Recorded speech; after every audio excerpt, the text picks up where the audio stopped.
ये कार्यक्रम सिर्फ मनोरंजन के उद्देश्य से बनाया गया है। इसमें व्यक्त विचार पूर्ण रूप से स्वतंत्र हैं और चैनल के नहीं हैं। इस कार्यक्रम को फिल्माने के दौरान हमारी टीम ने कोविड-19 से जुड़े केंद्र और राज्य के सभी दिशा निर्देशों का पालन किया है।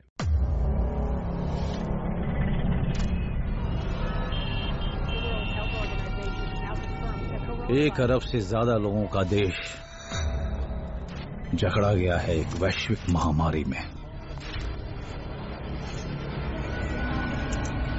देश आज एक महत्वपूर्ण निर्णय करने जा रहा है।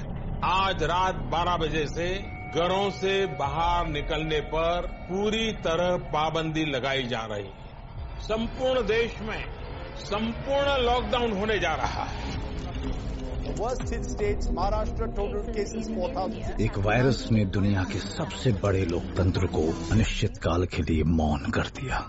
ये खतरनाक वायरस है जो खुद खत्म होने से पहले अपने टारगेट को मार देता है। एक ऐसा वायरस जिसने दुनिया की 5वीं सबसे बड़ी अर्थव्यवस्था को निष्क्रिय कर दिया। हमें नहीं मालूम इस महामारी का पीक पीरियड भारत में कब आएगा और वो कैसा होगा, लेकिन याद रहे भारत की जनसंख्या 137 करोड़ है। हमारा सामना एक ऐसी बीमारी से है जिसका ना कोई इलाज और ना ही कोई उपचार है। मरीजों से भरे अस्पताल, ऐसे में जिम्मेदारी संभाली भारत के फ्रंटलाइन वर्कर्स ने। देखिए इस महामारी के खिलाफ छिड़ी जंग में हमारे योद्धा किस तरह कमान संभाले हुए हैं। हम सिर्फ इस कर्व को फ्लैटन ही नहीं करना चाहते बल्कि रोगियों की संख्या भी घटाना चाहते हैं।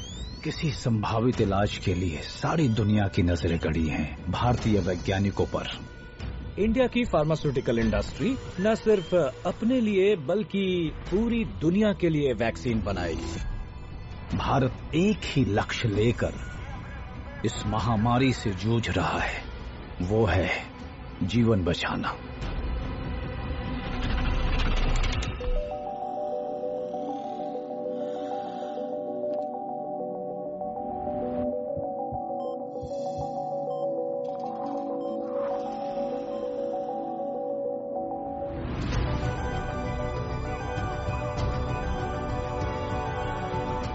आइए देखिए कोविड-19 India's war against the virus, मेरे यानी मनोज बाजपेयी के साथ।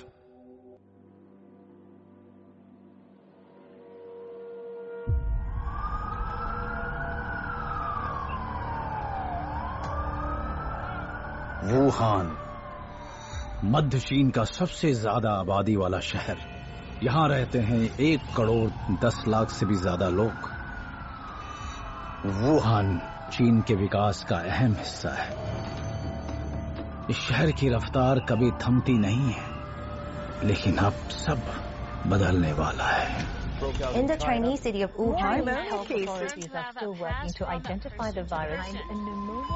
शहर के अस्पताल निमोनिया के रोगियों से भरते जा रहे हैं। एक रहस्यमय वायरस शरीर पर हमला कर रहा है, जिससे सांस लेने की प्रणाली को नुकसान पहुंच रहा है।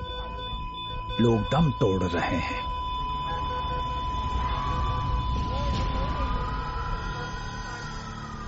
वुहान के विश्वविद्यालयों में भारतीय छात्र बड़ी संख्या में पढ़ते हैं। इस वायरस की खबर ने उन्हें चिंता में डाल दिया।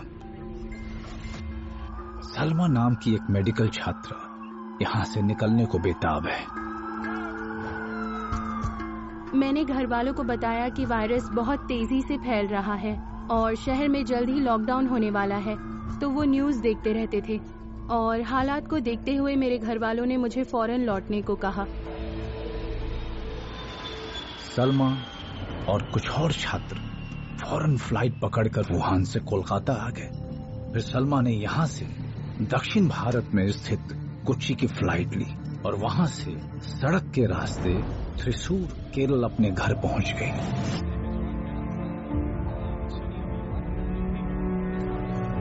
सलमा समय रहते वुहान से निकल गई। चीन ने वायरस को काबू में करने के लिए असीमित समय का लॉकडाउन कर दिया।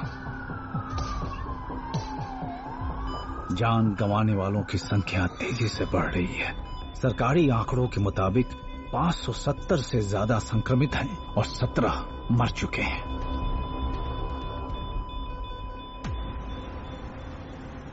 भारत अपने नागरिकों को इस वायरस के केंद्र वुहान से एयरलिफ्ट करके निकालने का कार्य शुरू करता है। भारतीय नागरिकों को वापस लाने के लिए चीन से 2 विमानों को लाने का एक फॉर्मल रिक्वेस्ट भेजा गया है। भारत तिब्बत सीमा पुलिस के पास वुहान से लाए गए भारतीयों को क्वारंटीन सुविधाएं मुहैया कराने का ज्यादा समय नहीं है। देश के सामने बड़ी चुनौती थी। देश की क्षमता और योग्यता का इम्तिहान हो रहा था।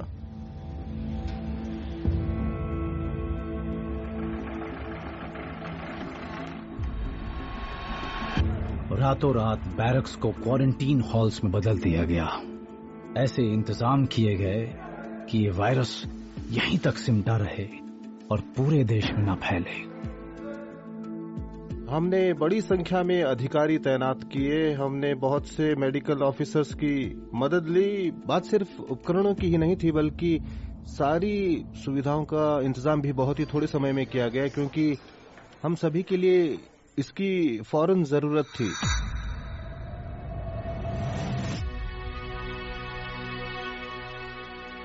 वुहान से लौटने के 4 दिन बाद सलमा की तबीयत ठीक नहीं लग रही।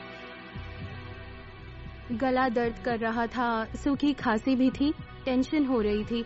आफ्टर ऑल मैं वुहान से लौटी थी। मुझे अपनी फैमिली और मेरे साथ लौटे लोगों की भी चिंता होने लगी। मैंने अपने इलाके के हेल्थ इंस्पेक्टर को इस बारे में बताया। त्रिशूर डिस्ट्रिक्ट हॉस्पिटल के डॉक्टर ने मुझे फोन किया। उन्होंने मेरे घर पर एम्बुलेंस भेजी और फिर हम लोग हॉस्पिटल गए। अस्पताल जल्दी हरकत में आता है। सलमा के खून के नमूनों और मुंह से लिए गए स्वैब को तुरंत नेशनल इंस्टीट्यूट ऑफ वायरोलॉजी भेजा गया, जो केरल से करीब 1200 किलोमीटर दूर पुणे में है। ये सैंपल हमारे पास 29 जनवरी की सुबह पहुंचे। हमने रियल टाइम पीसीआर सेट किया। तब तक हमें सार्स कोरोना वायरस 2 के स्पेसिफिक प्राइमर्स मिल चुके थे। हमने टेस्टिंग शुरू की, बहुत सावधानी बरतते हुए और क्वालिटी कंट्रोल का ध्यान रखते हुए एक ही टेस्ट को 2 लैब्स में करवाया। इन्हें सैंपल्स के बारे में कोई जानकारी नहीं दी गई थी। वायरस अब सीमाएं पार करने लगा है। चीन में 100 से ज्यादा लोग मर चुके हैं और 4,500 से ज्यादा संक्रमित हैं। जापान, कोरिया, ऑस्ट्रेलिया, इटली और अमेरिका समेत 14 देशों में संक्रमण के मामले दर्ज हुए हैं।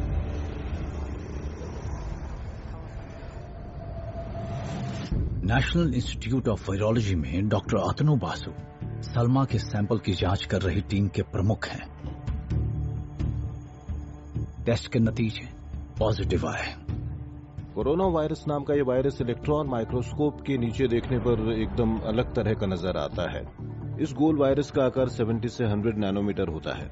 इसका बाहरी हिस्सा बिल्कुल अलग तरह का होता है और इसे आउटर लेयर या कोरोना कहते हैं। ये काफी कुछ सूर्य के कोरोना जैसा होता है। इस वायरस का जीनोम आरएनए फैमिली के तमाम दूसरे वायरसेस से एकदम अलग होता है।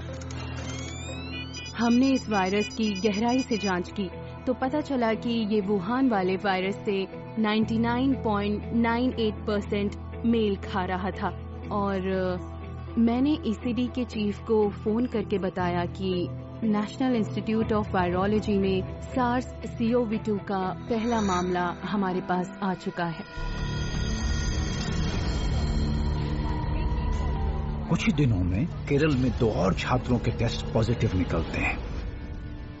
ये जानलेवा वायरस भारत की सरहदों में दाखिल हो चुका है।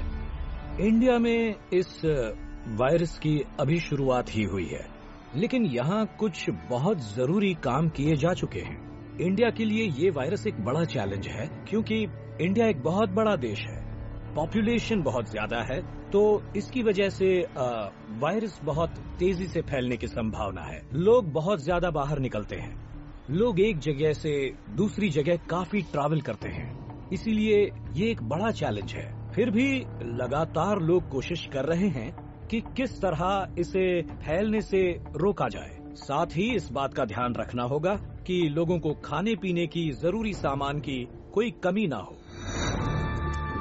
वायरस अब तक 24 देशों में फैल चुका है। चीन में 14,000 से ज्यादा पॉजिटिव केसेस सामने आए हैं। मरने वालों का आंकड़ा भी बढ़ रहा है।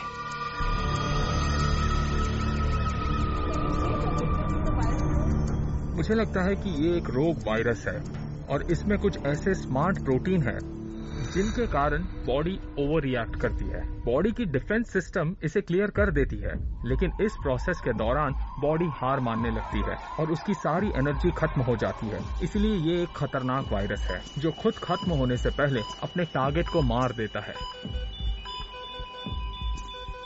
ये म्यूटेट करता है और ये शरीर की रक्षा प्रणाली को चुनौती भी देता है और उसकी वजह से ये एक अलग तरह का वायरस है।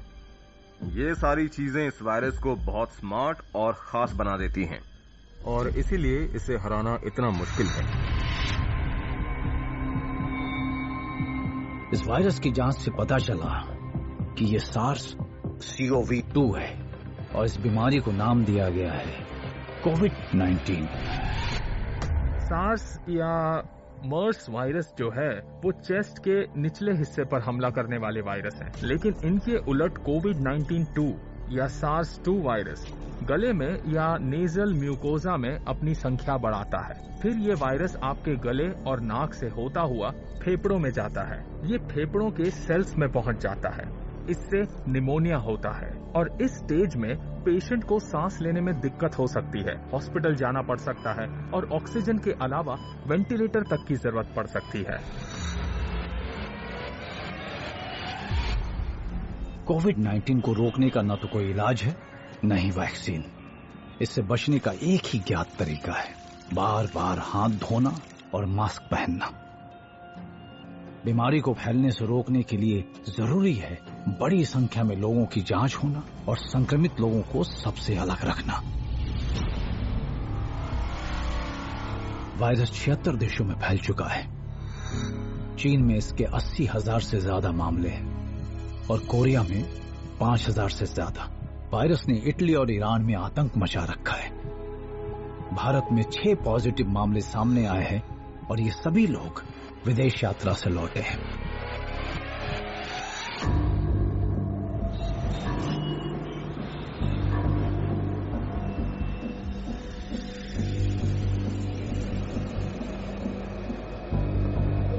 भारत सरकार विदेश से आने वाली सभी यात्रियों की जांच का आदेश देती है। हर यात्री का तापमान लिया जाता है और तापमान के सामान्य आने पर ही उसे एयरपोर्ट से निकलने की इजाजत मिलती है।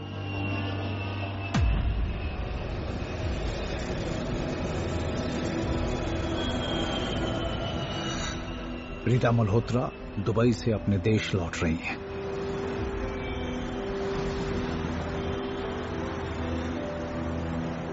मैं जब प्लेन में बैठी तो मैंने तो मास्क लगाया था, लेकिन जो मेरी नेक्स्ट सीट वाला पैसेंजर था वो खांस रहा था और उसने मास्क नहीं पहना था। उसके बाद से मैं बहुत डर गई थी।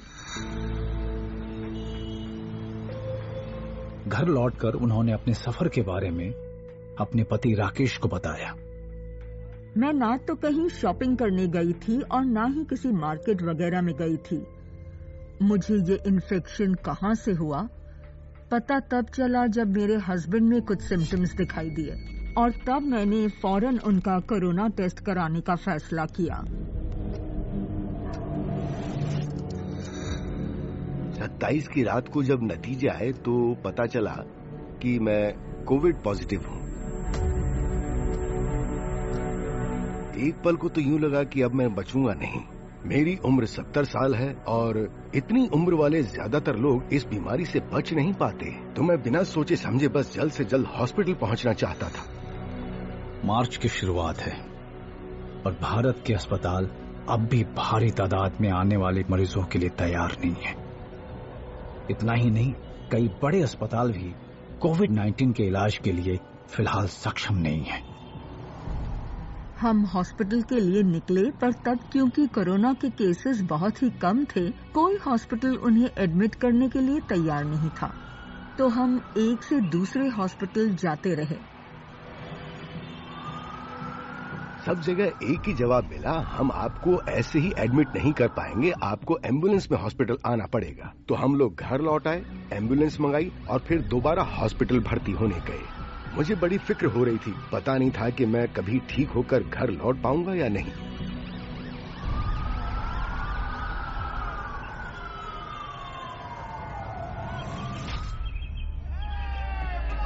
आगे क्या होने वाला है, इससे बेखबर भारत में जश्न का माहौल है। यहाँ जोरों शोरों से होली मनाई जा रही है। रंगों और भीड़ भाड़ वाले इस त्योहार में सोशल डिस्टेंसिंग से लोग अनजान हैं। वायरस पूरी दुनिया में आतंक मचा रहा है। 114 देश इससे प्रभावित हो चुके हैं। 1,18,000 से ज्यादा संक्रमित हो चुके हैं और 4,000 से ज्यादा जाने जा चुकी हैं।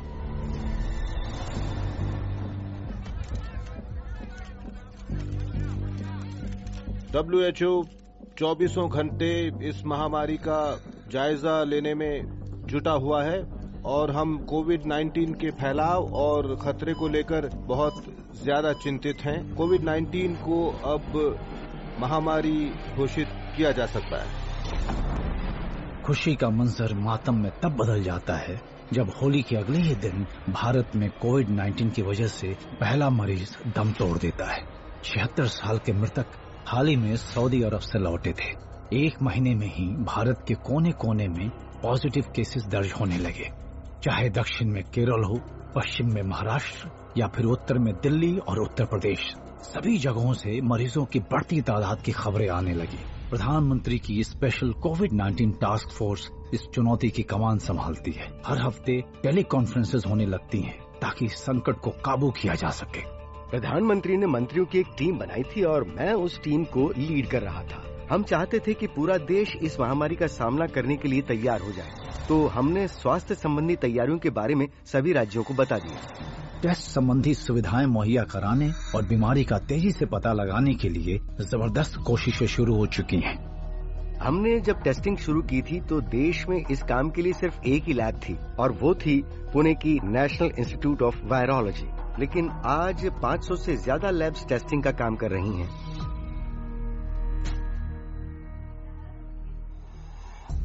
टेस्टिंग की रफ्तार तेज करने में सरकार की मदद के लिए कई निजी कंपनियों के साथ साथ कुछ अंतर्राष्ट्रीय संगठन भी जुड़ गए।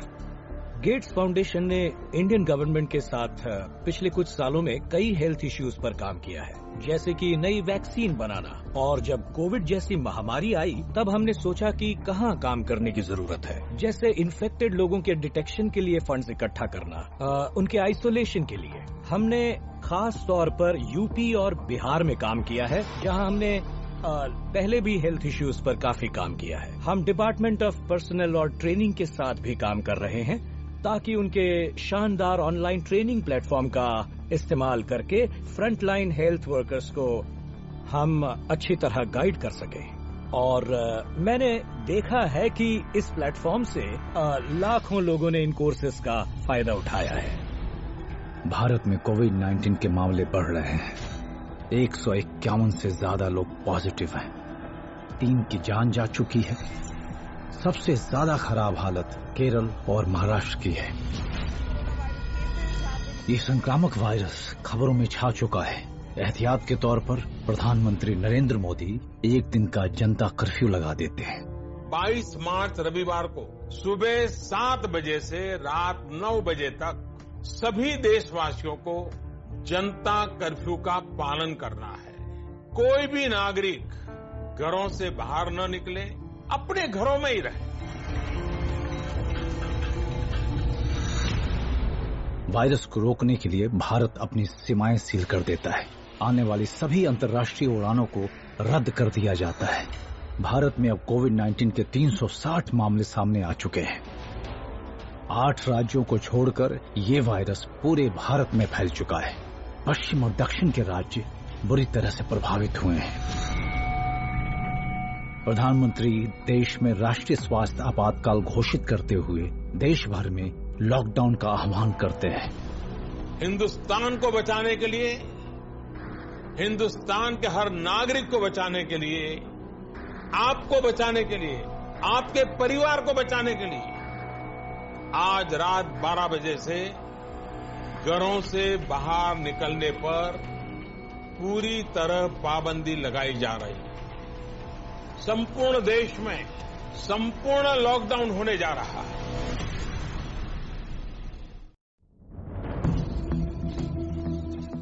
जिस नोवेल कोरोना वायरस की शुरुआत चीन के वुहान से हुई थी, अब वो पूरी दुनिया में फैल चुका है। इससे करीब 195 देश संक्रमित हो चुके हैं। अलग अलग देश इस महामारी को रोकने के लिए अलग अलग रणनीतियां अपना रहे हैं। भारत ने लागू किया दुनिया का सबसे बड़ा लॉकडाउन।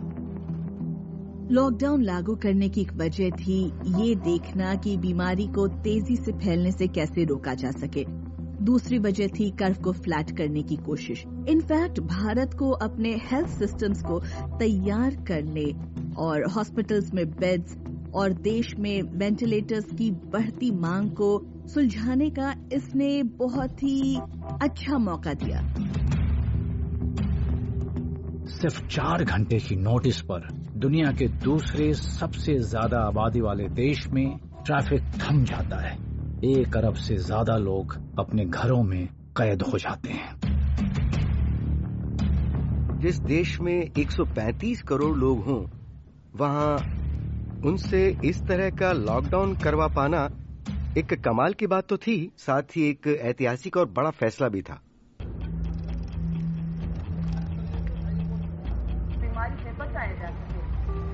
पूरे देश में पुलिस मुस्तैदी से अपने काम में जुट जाती है। सिर्फ आवश्यक सेवाओं की ही इजाजत दी जाती है। अन्यथा ये बीमारी आपके साथ साथ आपके अपनों को भी गिरफ्त आपकी सावधानी बचाओ।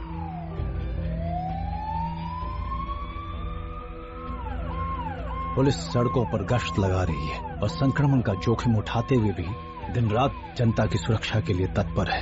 आप सभी से निवेदन है, अपनी दूरी बनाएं, अपने आप को सुरक्षित रखें, दूसरों की सुरक्षा का ध्यान रखें। Assistant commissioner of traffic police Vijay Singh Tomar अपनी टीम को नए सुरक्षा नियमों का पालन करने की हिदायत दे रहे हैं। सब घर के अंदर हैं, इवन आवर फैमिलीज ऑल्सो, लेकिन हम भी बाहर हैं। हम अपना मास्क लगाए हुए हैं और डिस्टेंस भी मेंटेन कर रहे हैं। तो we are keeping safety for our also, ताकि हम जब हम ही ठीक नहीं रहेंगे तो देश को कैसे हम रक्षा करेंगे देश की।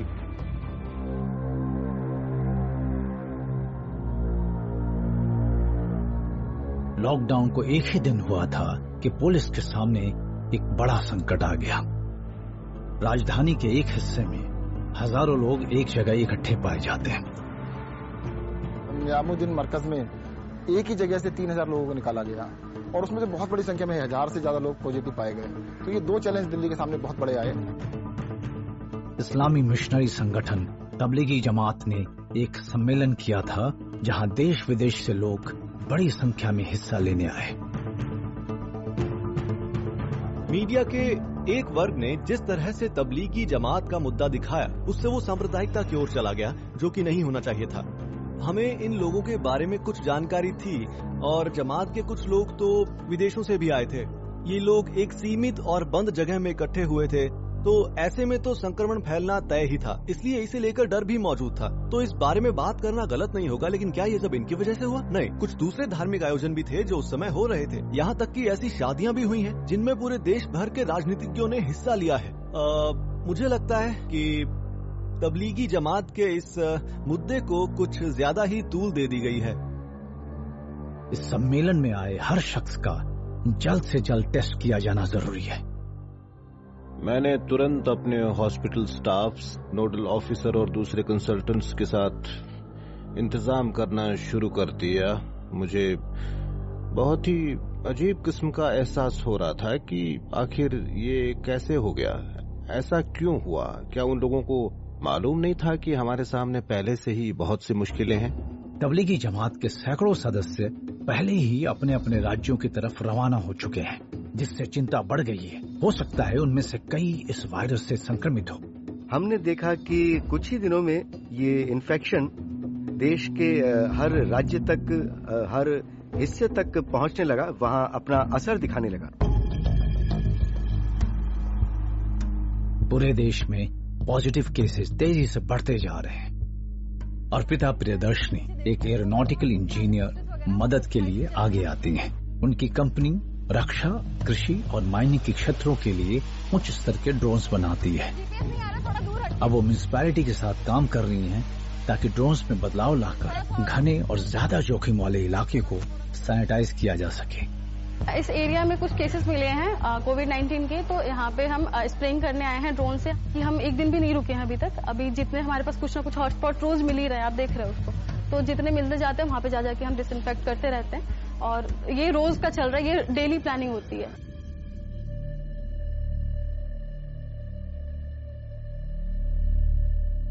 पूरा देश हाई अलर्ट पर है। लॉकडाउन के तहत दुकानें, कारोबारी संस्थान और फैक्ट्री सब बंद हैं। अर्थव्यवस्था ठप पड़ गई है। देश के हर शहर में हजारों लाखों हैरान परेशान प्रवासी मजदूर बस अड्डों पर जमा होने लगते हैं।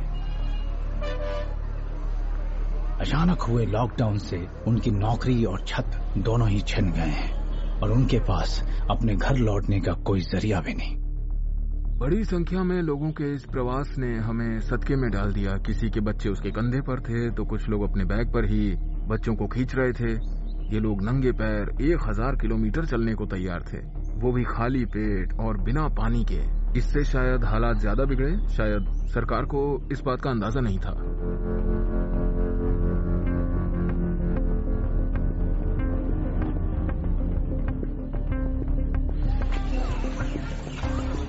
इनके अस्थायी आश्रय के लिए कुछ स्कूल और संस्थानों ने अपने दरवाजे खोल दिए।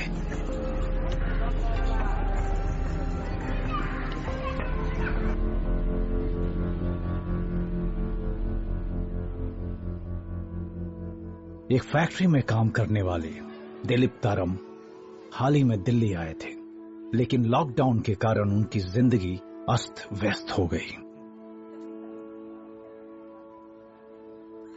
जैसे कि मेरे को पता चला, अपना सामान इकट्ठा कर लिया, कंधे पर रख दिया और निकल गया। फिर आते समय यार बस अड्डे पे पहुंच गया।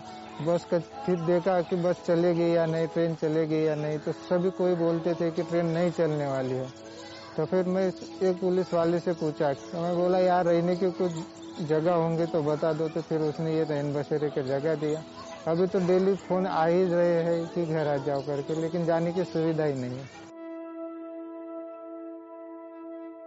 दिलीप अस्थायी कैंपस में फंसे असंख्य प्रवासियों में से एक हैं जो घर लौटने का इंतजार कर रहे हैं। मेरा छोटा सा बच्चा है। मेरे को परेशानी यही हुई कि मैं अभी आगे अपने बच्चों को देख पाऊंगा नहीं, अपनी फैमिली के पास जाऊं पाऊंगा या नहीं, ये मेरे को घबराहट हो गई। और मैं लेकिन यही है कि अपनी फैमिली की डेली याद आती है। और लॉकडाउन खुलने से पहले तो यही है कि सब अपनी फैमिली के पास जाना चाहेगा। लॉकडाउन ने सिर्फ भारत की अर्थव्यवस्था को ही बुरी तरह प्रभावित नहीं किया, बल्कि प्रवासियों के आत्मविश्वास को भी तोड़ दिया है।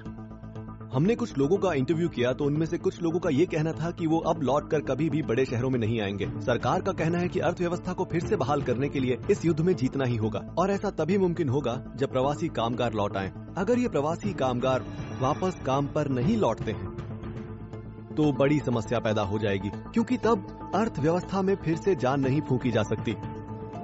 ये लोग वो सैनिक हैं जो अर्थव्यवस्था को फिर से खड़ा कर सकते हैं। मुंबई, भारत की आर्थिक राजधानी। शहर के अधिकारी परेशान हैं। एशिया की सबसे बड़ी झुग्गी बस्ती धारावी से पहला पॉजिटिव केस मिला है और सबके मन में एक ही डर घर करने लगता है कि कहीं ये एक हॉटस्पॉट न बन जाए।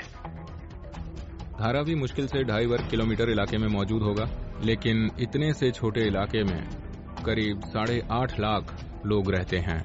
अगर आप यहाँ बने घरों को देखें तो उनका साइज मुश्किल से 10 बाय 15 फीट होगा।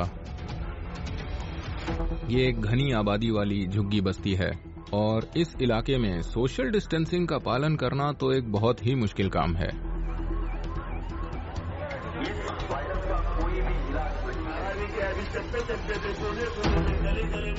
कुछ ही हफ्तों में मुंबई से जुड़ी सबसे डरावनी आशंका सच होने लगती है। घनी आबादी वाली इस बस्ती में संक्रमण तेजी से फैल रहा है। इस कंटेनमेंट जोन में 100 से भी ज्यादा पुलिस वाले तैनात किए गए हैं। एक खास क्वारंटीन सुविधा शुरू तो की गई है, लेकिन मरीजों की संख्या बहुत ज्यादा है। तो आइसोलेट करने के लिए अगर हम 15 लाख का जो स्लम है धारावी, वहां के लोगों को अगर उठा के बाहर रखना है तो कितने रख सकते हैं? फिर भी हमने 22,000 आज की तारीख में 22,000 इंस्टीट्यूशनल क्वारंटाइन किया है। शहर बदतर हालात के लिए तैयार हो रहा है। रातों रात अस्पताल बनाए जा रहे हैं।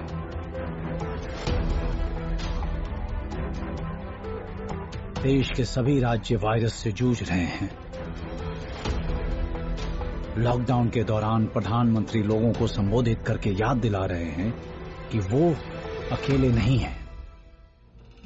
5 अप्रैल को रविवार को रात 9 बजे यदि घर की सभी लाइटें बंद करेंगे, चारों तरफ जब हर व्यक्ति एक एक दिया जलाएगा, तब प्रकाश की उस महाशक्ति का एहसास होगा जिसमें एक ही मकसद से हम सब लड़ रहे हैं, ये उजागर होगा। 3 हफ्तों का लॉकडाउन अब खत्म होने को है, लेकिन वायरस अब भी सक्रिय है। भारत में कोरोना वायरस से 6,000 से भी ज्यादा लोग संक्रमित हो चुके हैं और 200 जानें जा चुकी हैं। विचार विमर्श के बाद सरकार एहतियात बरतते हुए लॉकडाउन की अवधि बढ़ा देती है। दुनिया का सबसे बड़ा लोकतंत्र अब और 19 दिन के लॉकडाउन का सामना करेगा। सारे सुझावों को ध्यान में रखते हुए ये तय किया गया है कि भारत में लॉकडाउन को अब 3 मई तक और बढ़ाना पड़ेगा। अगर आप लॉकडाउन के नियमों का गंभीरता से पालन करते हैं और सोशल डिस्टेंसिंग भी बनाए रखते हैं, तो समाज के लिए ये दोनों चीजें सबसे दमदार वैक्सीन साबित होगी। हमें इस रणनीति का पालन करते रहना होगा और यही कारण है कि पहले लॉकडाउन के बाद दूसरा लॉकडाउन लगाया गया।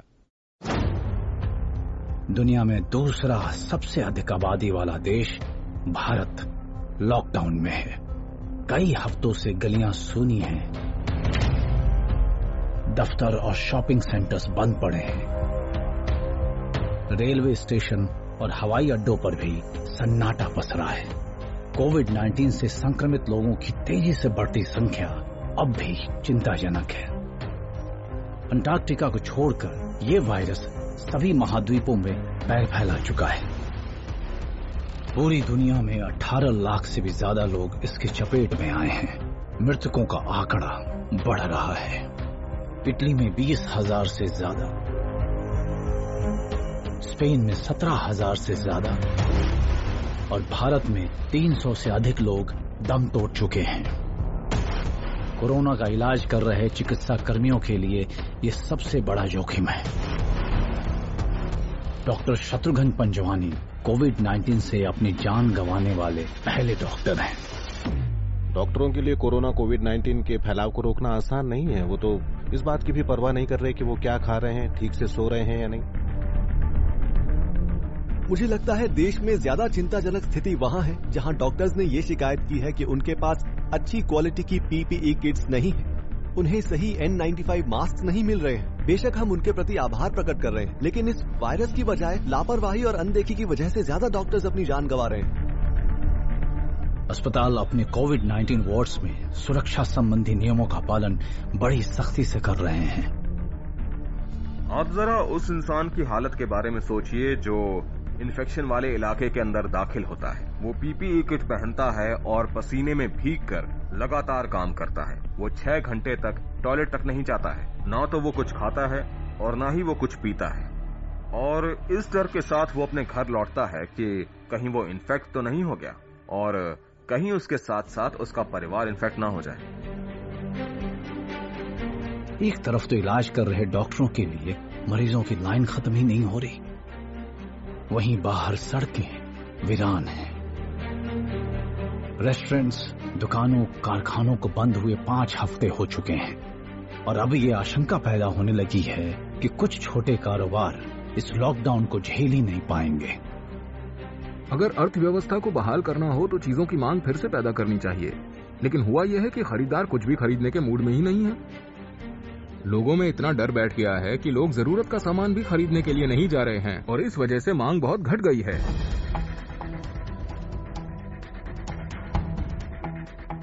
सरकार फिर तीसरे लॉकडाउन का ऐलान करती है, इस बार 14 दिन के लिए।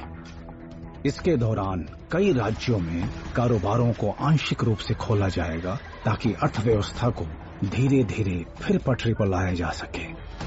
जो हजारों प्रवासी मजदूर शहरों में फंस गए हैं, इस सीमित रियायत से उनके लिए काम के मौके पैदा नहीं होते। हताशा में ये लोग तपती धूप को झेलते हुए हाईवे पे निकल पड़ते हैं और फिर शुरू होता है आजादी के बाद भारत का सबसे बड़ा मानव प्रवास। शायद सरकार को इस दौरान कुछ दिक्कतें आ रही थी और हम उसको पूरी तरह दोषी नहीं ठहरा सकते हैं अगर वो जिंदगी और रोजी रोटी के बीच संतुलन नहीं बना पाई।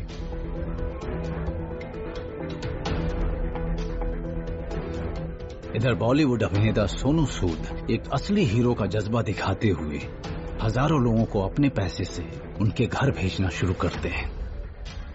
मुझे ऐसा लगता है कि जो पूरा सिस्टम था वो कहीं ना कहीं फेल हुआ है इनके लिए, क्योंकि अगर थोड़ी सी तरीके आसान होते तो शायद घर पहुंच जाते, क्योंकि जो घर जाने वाला है वो तो घर जाएगा ही जाएगा, चाहे वो पैदल जाए, चाहे ऑटो में बैठ के जाए या किसी ट्रक पे बैठ के जाए। अरे हम लोग इधर फंसे हुए थे दो महीने से, कुछ काम धंधा है नहीं, तो उन्होंने हम लोग के लिए कुछ वैसे के बंदोबस्त किए हैं। इन प्रवासियों की रवानगी के समय सोनू सूद खुद वहां मौजूद थे। ये बस का इंतजाम करके दरभंगा भेजा है, मैं उसका तहे दिल से शुक्रगुजार हूँ। सरकार भी फंसे हुए हजारों प्रवासी मजदूरों को उनके गांव पहुंचाने के लिए खास ट्रेनें शुरू करती हैं। यहाँ पे बहुत दिक्कत थी रहने की, खाने की, तो इसलिए गांव जाने के लिए अच्छा ही है। हमने कई बड़े फैसले लिए हैं, जैसे कि प्रवासी मजदूरों को अपने शहर या गांव जाने की इजाजत देना, या फिर कई देशों में फंसे भारतीयों को स्वदेश लाने का निर्णय। तो ये सभी बहुत अहम फैसले हैं।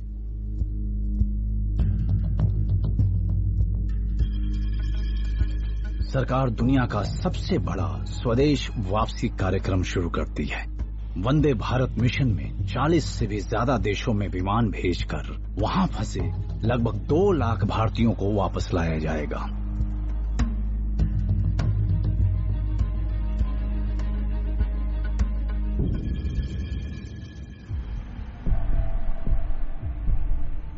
भारत अब तक 40 दिन के लॉकडाउन का सामना कर चुका है।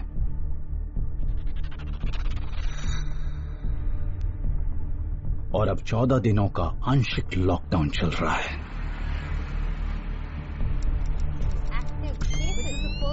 So what has Kerala done right, and what are the lessons that the state holds for the rest of the country? कुछ राज्यों में संक्रमण की रफ्तार धीमी हो गई है। दक्षिणी राज्य केरल, जहां देश का पहला कोविड-19 मामला सामने आया था, वहां इस वायरस पर काफी हद तक नियंत्रण पा लिया गया है। ट्रेसिंग, टेस्टिंग, क्वारंटाइनिंग, आइसोलेटिंग और एक बेहतरीन इलाज।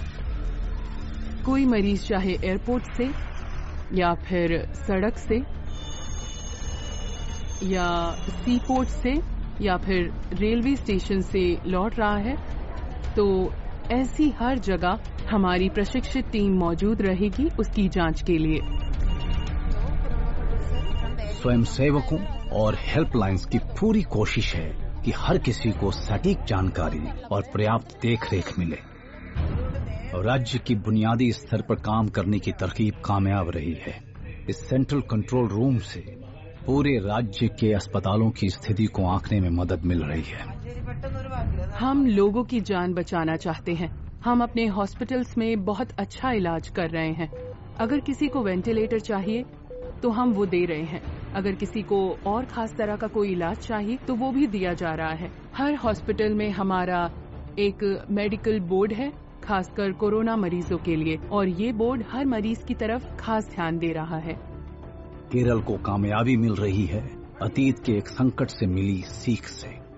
हमने नीपा से प्रभावित सभी लोगों के बारे में पता लगाना शुरू किया और तब तक एक बहुत अच्छा कॉन्टैक्ट ट्रेसिंग मैकेनिज्म डिजाइन किया गया था। कोविड के मामले में केरल ने एक मिसाल कायम की। उसकी प्राथमिकता थी लोगों की तकलीफ को समझना और फौरन हरकत में आना। अब बाकी राज्यों को भी ये सबक को सीखना है। भारत कोरोना वायरस से टक्कर लेने के लिए लॉकडाउन की रणनीति आजमा रहा है। देश लगातार 3 लॉकडाउन झेल चुका है, कुल मिलाकर 54 दिन, और कोविड-19 के मामले अब भी बढ़ रहे हैं। 70,000 लोग संक्रमित हो चुके हैं। सरकार अर्थव्यवस्था को फिर से पटरी पर लाने के लिए लॉकडाउन में ढील दे रही है। लॉकडाउन का चौथा चरण, लॉकडाउन 4, पूरी तरह नए रंग रूप वाला होगा, नए नियमों वाला होगा। देश की ठहरी हुई अर्थव्यवस्था को दोबारा सक्रिय करने के लिए सरकार ने आर्थिक पैकेज की घोषणा की। ये पैकेज भारत की जीडीपी का करीब 10% है। इन सबके जरिए देश के विभिन्न वर्गों को, आर्थिक व्यवस्था की कड़ियों को 20 लाख करोड़ रुपए का संबल मिलेगा, सपोर्ट मिलेगा। भारत में अब 1 लाख से ज्यादा संक्रमित मरीज हैं। भारत चोटी के उन 12 देशों में शामिल हो चुका है जहां पॉजिटिव केसेस की संख्या सबसे ज्यादा है। मुझे चिंता सिर्फ इस बात की थी कि हमारे देश के हेल्थ सिस्टम को अचानक बढ़ने वाली मरीजों की तादाद संभालने के लिए तैयार होना चाहिए। मुझे भारत द्वारा उठाए गए कदमों के बारे में बताया गया। यहाँ तो रेलवे कोचेस को भी क्लिनिक बना दिया गया था। होटल और स्टेडियम अस्पताल की भूमिका निभाने वाले थे। सोचा जा रहा था कि हॉस्पिटल में बेड्स कैसे बढ़ाए जाएं, क्योंकि भारत को ये मालूम था कि मरीजों की संख्या बढ़ेगी जरूर। सरकार कोविड-19 से जंग जीतने के लिए अब पूरे देश में लॉकडाउन के बजाय स्थानीय स्तर पर कंटेनमेंट जोन बना रही है। हम देश में इस रोग से जुड़ी रणनीति को लेकर एकदम स्पष्ट हैं।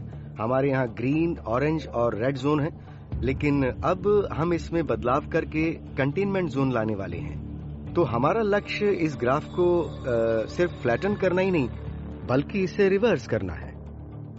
एक लेडी को कोरोना पॉजिटिव मिला है, तो हम सबको बैरिकेडिंग करनी है चारों तरफ। केवल एसेंशियल सर्विसेज वाले ही अंदर जाएंगे। वहाँ की एंट्री बड़ी रेस्ट्रिक्टेड होगी। कंटेनमेंट जोन के लिए तमाम स्टाफ इमीडिएटली पहुंचे।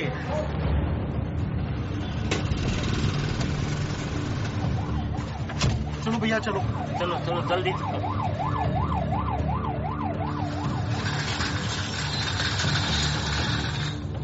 इस एरिया को कंटेनमेंट जोन बनाया गया है सो दैट बाकी जगह कंटेन रहे, डिजीज कोविड-19 कोरोना फैले ना। किसी को भी बाहर के व्यक्ति को इस कंटेनमेंट जोन में आने की मनाही है। पोस्टर्स लगा दिए गए हैं, इन्फॉर्मेशन डिस्प्ले की जा रही है। साथ साथ में जो भी लोग आ रहे हैं उनको बताया जा रहा है। मेरे साथी सैनिटाइजेशन कराए अभी प्रोग्रेस करा रहे हैं। सैनिटाइजेशन चल रहा है।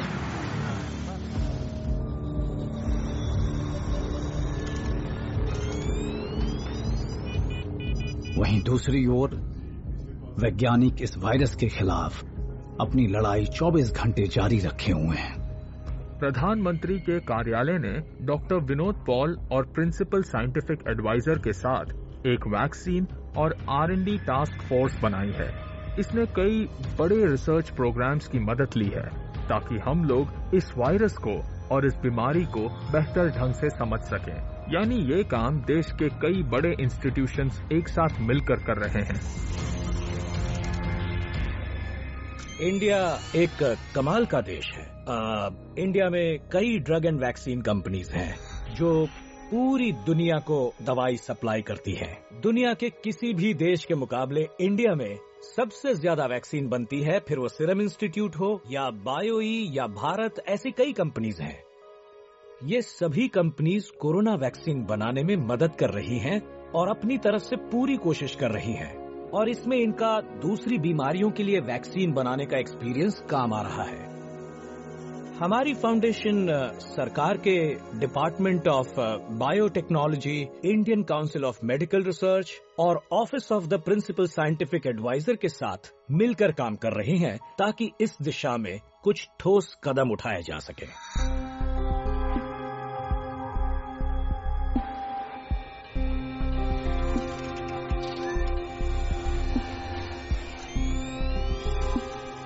दुनिया की सबसे बड़ी वैक्सीन निर्माता सीरम इंस्टीट्यूट ऑफ इंडिया, जिसका हेडक्वार्टर पुणे महाराष्ट्र में है, कोरोना वायरस वैक्सीन बनाने की जीतोड़ कोशिश में लगी है।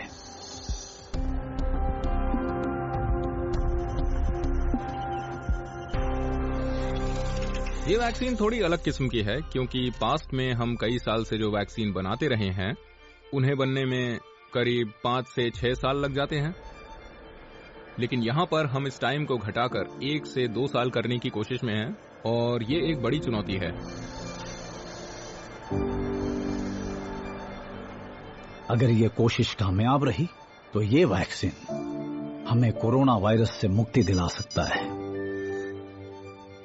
आज भारत को वैक्सीन बनाने वाले एक केंद्र के तौर पर नहीं देखा जाता है। मुसीबत के इस दौर में लोग ये सोच रहे हैं कि आखिर ये वैक्सीन बनेगी कहाँ, और अब वो वैक्सीन बनाने की हमारी काबिलियत को पहचानने के बाद भारत की तरफ रुख कर रहे हैं और इसलिए ये वैक्सीन हमारे लिए बहुत जरूरी है। सीरम लैब में हो रहे प्रयोग पर पूरी दुनिया की नजरें गड़ी है। इस प्रयोग की सफलता से इस जानलेवा वायरस का विनाश संभव हो सकता है। इंडिया ने सेपी को ज्वाइन किया। ये एक ऐसा इंटरनेशनल ग्रुप है जो वैक्सीन प्लेटफॉर्म्स बनाने में लगा है। ये बहुत ही अच्छा कदम है और इस बात को लेकर मैं बहुत खुश हूँ कि इंडिया की फार्मास्यूटिकल इंडस्ट्री न सिर्फ अपने लिए बल्कि पूरी दुनिया के लिए वैक्सीन बनाएगी। बस इस वक्त जरूरत है डेथ रेट कम करने की और लोगों की इम्यूनिटी बढ़ाने की ताकि हम कोविड से लड़ सकें। 2 months long cases have exceeded 100,000 nearly. The rate of new infections is decreasing, slowly cases to rise. Bharat साल की शुरुआत से ही कोरोना वायरस से जूझ रहा है। पूरा देश 40 दिन का सख्त लॉकडाउन और करीब 1 महीने आंशिक लॉकडाउन देख चुका है। अनलॉक 1 में बेशक कारोबार धीरे धीरे खुलने लगे, लेकिन मुश्किल यह है कि अभी मांग में फौरन कोई इजाफा नहीं होने वाला। लोग इस समय इन्वेस्ट करने के मूड में ही नहीं है और जब तक मांग बढ़ेगी नहीं तब तक शायद वो इन्वेस्ट करेंगे भी नहीं। बिजनेस चलते रहें ये सुनिश्चित करने के लिए हमें खास तरह की नीतियां बनानी होंगी। इसलिए इकोनॉमी को अनलॉक करना बहुत जरूरी है। दुनिया भर में इससे संक्रमित लोगों की तादाद करीब 62 लाख पार कर चुकी है। भारत में ये संख्या 2 लाख के करीब है और 5,300 से ज्यादा लोग अपनी जान गंवा चुके हैं, लेकिन साथ ही 91,000 से ज्यादा भारतीय ठीक भी हो चुके हैं। इन आंकड़ों के हिसाब से 48.19% लोग इस बीमारी को हरा चुके हैं। हमें ध्यान रखना चाहिए कि इस वायरस के सिलसिले में लापरवाह ना हो जाएं। जैसे ही हम लापरवाह होंगे इसकी दूसरी लहर आएगी और तब ज्यादा बर्बादियां होंगी। तो तैयार रहते हुए विकल्पों को ढूंढते रहें।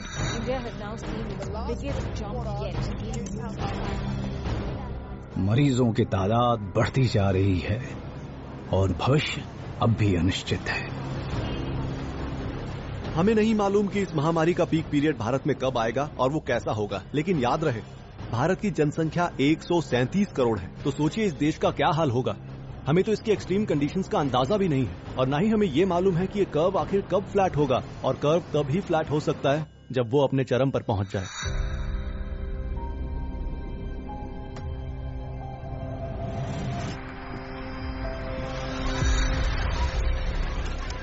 लोग वायरस के साथ जीना सीख रहे हैं और धीरे धीरे अपनी पुरानी दिनचर्या पर लौटने की कोशिश कर रहे हैं। मुझे लगता है सोशल डिस्टेंसिंग, मास्क, हाथ धोना, वेंटिलेशन ये समाज के नए नियम बन जाएंगे, हमारी लाइफस्टाइल का हिस्सा बन जाएंगे और शायद इनमें से कई चीजें हमारी भलाई के लिए ही होंगी। कोई वैक्सीन निकल भी जाए फिर भी कोविड-19 की मौजूदगी कई मायनों में बनी ही रहेगी। ये सिर्फ इंसानों को होने वाली स्मॉल पॉक्स जैसी बीमारी नहीं है जिसे एक वैक्सीन से पूरी तरह से खत्म किया जा सकता हो। इस वैक्सीन की लगातार जरूरत पड़ेगी, क्योंकि ये बीमारी सिर्फ इंसानों में ही छुपी नहीं है, बल्कि ये चमगादड़ों में भी मौजूद रहेगी और दूसरे तरीके से उभर सकती है। तो लापरवाही नहीं चलेगी।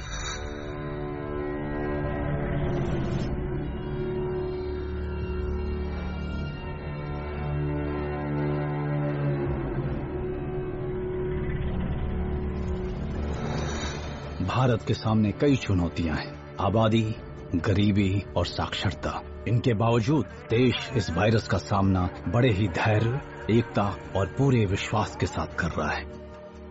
भारत में काफी रिसर्च स्टडीज चल रही हैं। ये जानने की कोशिश हो रही है कि देश के लोगों ने कैसे इस वायरस के प्रति रिएक्ट किया है, उनकी कौन सी रणनीति ठीक थी, कहाँ सुधार की गुंजाइश थी, और अगर इसकी दूसरी लहर आती है तो इस वायरस का सामना करने से जुड़ी अपनी स्टडीज से मिले सबक को भारत अपना सकता है।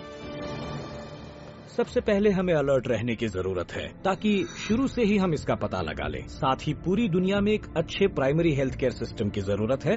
और दूसरी बात, हमें एक ऐसा प्लेटफॉर्म बनाना पड़ेगा जिससे इस बीमारी के इलाज का पता लगाया जा सके। हमें मेडिसिन की एक लाइब्रेरी बनानी पड़ेगी ताकि हमें जल्दी एंटीबॉडीज मिल सकें। और आखिर में हमें तेजी से वैक्सीन बनाने का कोई तरीका ढूंढना होगा और ये सारे काम एक साथ करने होंगे। इस सिलसिले में हमें ग्लोबल ऑपरेशंस इंस्टीट्यूशंस की जरूरत पड़ेगी, जैसे WHO। इनका रोल बहुत ही महत्वपूर्ण रहेगा ताकि हम हेल्थ वर्कर्स को तैयार कर सकें, उनकी मदद कर सकें, क्योंकि उन्होंने ही इस बहुत ही मुश्किल काम को अंजाम दिया है। इसलिए ये बहुत अहम है।